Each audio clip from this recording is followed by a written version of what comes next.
Hello my near and dear students, welcome back to my channel. I hope you all are fully fit and fine. So let's start our NEP aligned everyday English grammar and composition for class 8th. And now we are going to start our second chapter, that is articles. इसके अंदर हम सीखेंगे articles के बारे में, जो कि होते हैं हमारे ए, एन और द, 3 टाइप्स के होते हैं। उनका यूज़ करना सीखेंगे, जो कि ग्रामर के अंदर बहुत अच्छा रोल प्ले करते हैं। और there are 2 type of article in English, the definite article the और इनडेफिनेट आर्टिकल ए और एन। लेकिन जो सा मीनिंग है ए का और एन का, वो रहेगा आपका एक। ठीक है, मीनिंग तो हो गया एक इनका दोनों का ही, लेकिन इनको यूज़ कैसे करना है, अकॉर्डिंग टू वोवल्स या फिर अकॉर्डिंग टू कॉन्सोनेंट, ये देखना है। एक होता है हमारा ए और एक होता है हमारा एन। एन तो लगेगा हमारा हमेशा वोवल्स के साथ, मतलब कि स्वर के साथ। अगर हम इंग्लिश में देखने लग जाएं ए, ई, आई, ओ, यू, तो आप कंफ्यूज हो जाओगे। कई बार आपके आंसर भी रॉन्ग हो जाएंगे और मार्क्स भी कट जाएंगे। लेकिन अगर आप हिंदी में देखोगे साउंड की स्वर की आ रही है, स्वर मीन्स ए अनार से लेकर के आपके यानी हैं खाली तक होते हैं, जो उनसे थोड़े वाले होते हैं स्टार्टिंग के, उनके साथ एन लगेगा। और ए कब लगेगा आपका व्यंजन के साथ, जो आपके कॉन्सोनेंट होते हैं, जो आपके कै कबूतर से स्टार्ट होते हैं, वो ज़्यादा वाले हैं, उनके साथ छोटा सा आंसर ए लगेगा। और जो थोड़े ही होते हैं उनके साथ थोड़ा सा बड़ा सा आंसर एन लग जाएगा। ठीक है, अब बच गया हमारा दा के लिए अलग रूल्स हैं। जैसे कि हम कोई पर्टिकुलर चीज़ देख लें, या फिर छोटी क्लासेस में समझाया जाता है ना कि पूरी दुनिया में जो सी एक ही चीज़ है। एक चीज़ कैसे है, द सन, ठीक है, द मून, द स्काई, जो दुनिया में एक चीज़ है वो। या फिर आप म्यूज़िकल इंस्ट्रूमेंट भी कह सकते हैं, या फिर हमारी रिवर्स हैं, हिमालयाज़ हैं, या गीता पुराण वगैरह जैसे भी हैं, उनके साथ हम दा लगाएंगे। लेकिन इसका रूल अलग होता है। और पहले हम सीखेंगे ए और एन का यूज़ करना। यहाँ पर एग्जांपल बहुत सारे दिए हुए हैं, डिफरेंसेस भी दिए हुए हैं। तो हम चलते हैं डायरेक्ट एक्सरसाइज की तरफ, जिसकी आप वेट कर रहे हैं। और इसके अंदर दिया हुआ है फर्स्ट में, filling the blanks with suitable form of the indefinite articles, मतलब कि ए और एन की बात करी गई है। फर्स्ट है it took me an hour, लिख दिया। अभी कई बच्चे कहेंगे देखो एच आ गया, एच को नहीं देखना, एच यहाँ पे साइलेंट है। यहाँ पर क्या आवर, और यहाँ पर क्या आ गया, ए अनार आ गया। ये होता है किसमें, स्वर में होता है, मीन्स हमारा वोवल्स में होता है, तो आंसर आएगा एन।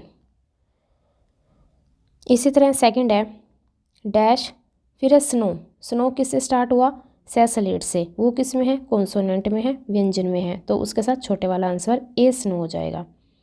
फिर है थर्ड, देखो यूज़र दिया हुआ है, यू मत देखना। कई बच्चे कहेंगे ए, ई, आई, ओ, यू, ये होते हैं वो, बस नहीं, हिंदी का देखना। यूज़र ये से स्टार्ट होता है, ठीक है। और ये हमारा क्या है, कॉन्सोनेंट है। कॉन्सोनेंट है तो क्या लगेगा, हम इसके साथ ए लग जाएगा।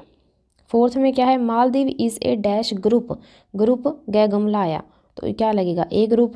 फिर फिफ्थ में है यूनिट, यू मत देखना, वो स्टार्ट हो रहा है यूनिट से, ये से, तो क्या आएगा, ए यूनिट। सिक्स में है माई अंकल वर्क्स इन ए आएगा यूरोपियन कंट्री, यूरोपियन ये, इसका ई मत देख लेना, क्योंकि हमने हिंदी की साउंड देखनी है, ना कि इंग्लिश की साउंड देखनी है। नेक्स्ट में आ जाएगा यूनिवर्सिटी, ये भी ऐसे स्टार्ट हो रहा है, मतलब कि बुक वाले ने सारे ही कंफ्यूजिंग वाले दे रखे हैं कि आपके मार्क्स कट ही जाएँ, लेकिन कटने नहीं चाहिए।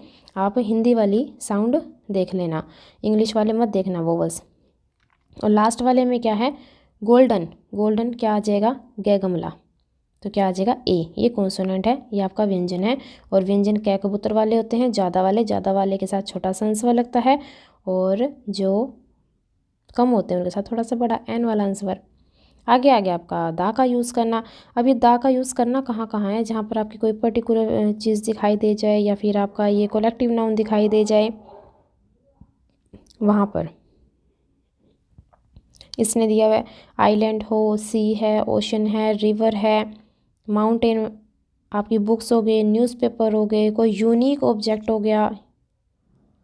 और जब आपको दिया जाए ऑर्डिनरी नंबर, मतलब कि एक तो दिया जाए आपको फर्स्ट, सेकंड, ऐसे इनके साथ नहीं लगाना। कैसे लगाना है, द फर्स्ट, ऐसे लगाना है इनके साथ।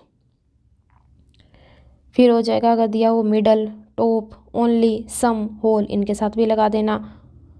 और जिसकी बात पहले हो चुकी हो, मतलब कि 2 सेंटेंसेस हैं, यहाँ पर भी किटन आया, यहाँ पर भी किटन आया, जब सेकंड टाइम किटन आता है ना तो उसके साथ हमेशा द यूज़ होता है। Before uncountable noun. ये सारी थ्योरी आपकी दी हुई है, आप जितना रीड करोगे उतना ज़्यादा आएगा। और मैंने भी इन्हीं को रीड करके आपके लिए एक्सरसाइज प्रिपेयर की है। तो हम चलते हैं डायरेक्ट एक्सरसाइज की तरफ। और इसका बी पार्ट दिया हुआ है हमें कि रीड करो, ये पूरा का पूरा पैसेज जो दिया हुआ है उसके अंदर फिल करने हैं हमने। It is a hot day, hot है आया है हल, तो इसीलिए यहाँ पर ए आ गया।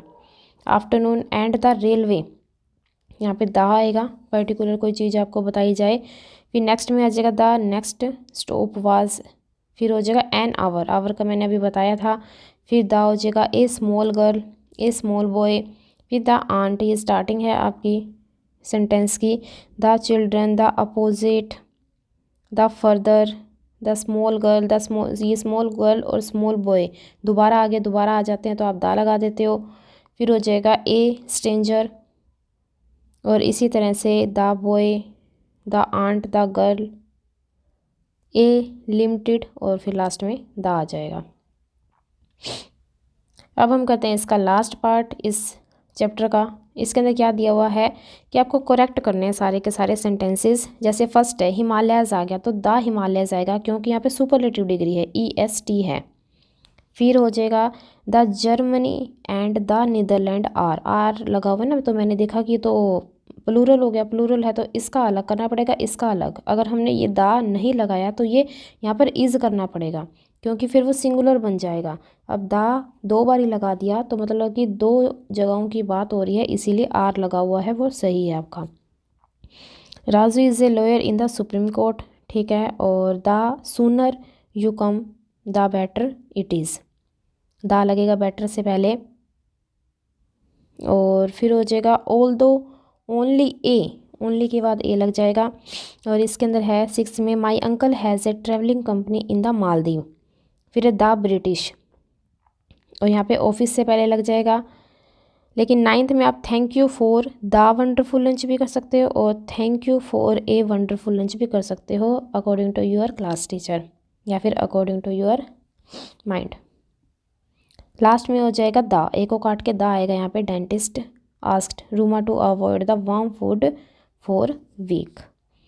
सो ये था आपका चैप्टर। आई होप आपको अच्छा लगा हो, कुछ समझ में आया हो, कोई नई बात समझ में आई हो। तो thank you very much and be connected with me.